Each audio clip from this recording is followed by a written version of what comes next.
కానీ ఒక ఆర్‌జే చేయాలంటే కూడా టక టక టక మాట్లాడుతా అక్కడున్న సిట్యుయేషన్‌కి తగ్గట్టుగా అవును. ఏదో ఒకటి మాట్లాడుతా హడావుడి చేస్తూనే ఉండాలి. దానికి కూడా నువ్వు వెళ్ళే జాబు. బ్యాడ్ ఆర్‌జే నేను. ఆ!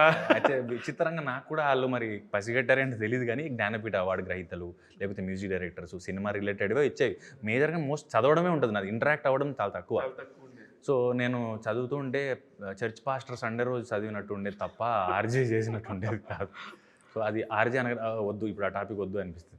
ఎందుకు ఇప్పుడు కాంట్రోవర్సీ‌ల జోలికి పోతున్నావు? మనకి చర్చి పాస్టర్‌లో ఎన్ని అవసరమా? వాళ్ళు ఒక రకంగా చెప్తారు కదా! మాట్లాడతారు కదా! ఆ! అలా చెప్పేవాడిని నేను. ఆర్‌జేలంటే మనం ఆడుకుంటున్నాం ఇంట్రెస్టింగ్‌గా ఇలా అవును. చెప్తారు. అవును. కానీ వాళ్ళు ఒక ఒక కన్వర్జేషన్ ఉంటది. చిట్ కన్వర్జేషన్‌లా చాట్ ఉంటది. పర్ఫెక్ట్‌గా ఉంటది.